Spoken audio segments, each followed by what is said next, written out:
عليكم حبايبي، شلونكم؟ شلون صحتكم؟ اخباركم؟ ان شاء الله زينين يا رب. اليوم طبختنا بسيطة بس بنفس الوقت ما يعرفونها معظم عوائلنا العراقية. اليوم طبختنا راح اسويها مرقة بوتيتا باللحم. يعني عندي هاي كمية من اللحم، وعندي هنا راس بصل يعني، وهنا 3 علوب ثوم.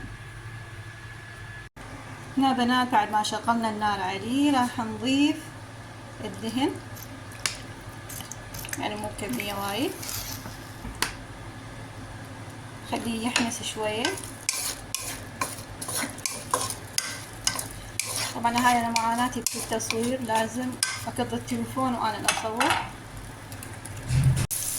هنا بنات بعد ما حمسنا شوية ثوم والبصل بالدهن راح نضيف اللحم.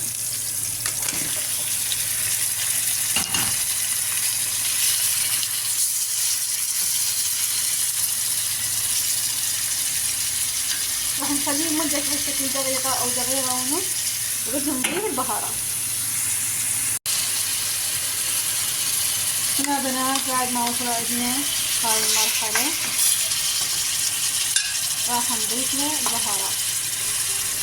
طبعا انا عندي هنا ضفنا له البهارات. طبعا عندي انا بهارات اللحم وخاشوقة كركم، مو خاشوقة اكل انما خاشوقة فوق، وعندي نص خاشوقة قرنفل مطحون، بس هاي البهارات بس.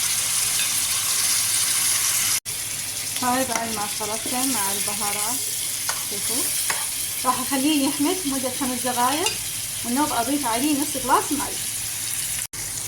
هنا بنات شوفوا طبعا ما اقدر اتحكم بالجدر، بعد ما حمسته صارت عندي داعية الجدر مثل شوية جافة، راح اضيف عليه الماء.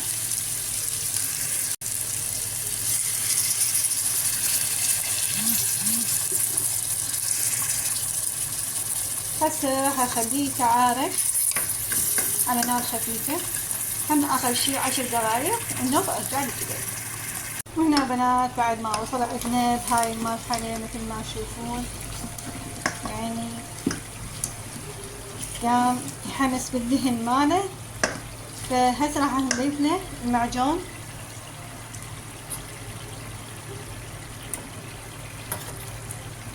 راح اضيف له 3 خواشيب معجون، وبنفس الوقت راح نضيف طماطة بس بعد ما يحمس المعجون. راح ارد احمس المعجون وارد عليه. واخيرا يعني احد يصور لي هذا. انا شوفوا بعد ما حمست المعجون وياه، شوفوا قاعدة الجدر، لازم تحمسونه كل زين، اللحم مع البهارات مع الدهن مع الثوم مع البصل، يلا تضيفون المعجون. هسه نغلق الجدر خليه 5 دقايق ونرجع نضيف الطماطم. وهسه حبايبي راح نضيف الطماطم بعد ما حمسنا المعجون مع اللحم.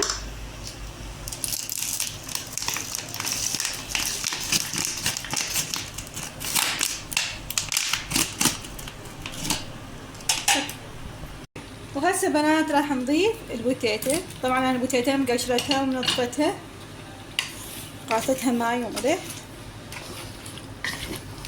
هسه نخليه يحمس كله سوا حتى تتجانس المواد عندنا كلها سوا.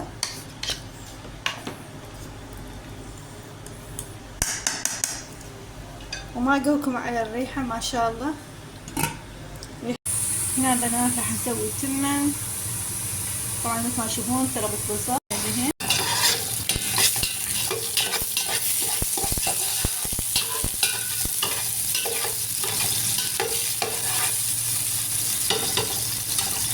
يتحمس ياخذ لون ويشتغل نرجع. هنا بنات بعد ما صار عندنا البصل هسه راح نضيف له البهارات.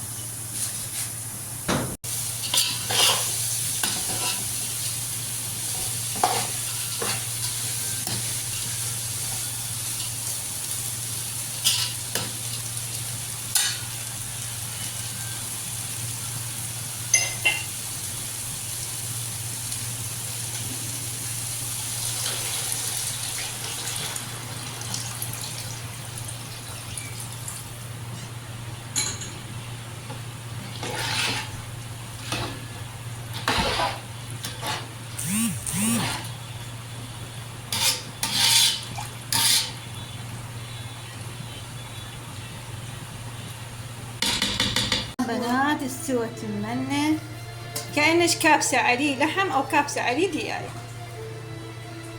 راح نحطه.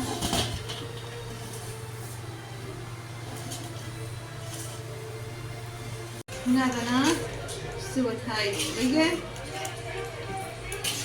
شوفوا هسه نبدي نحطه التمن.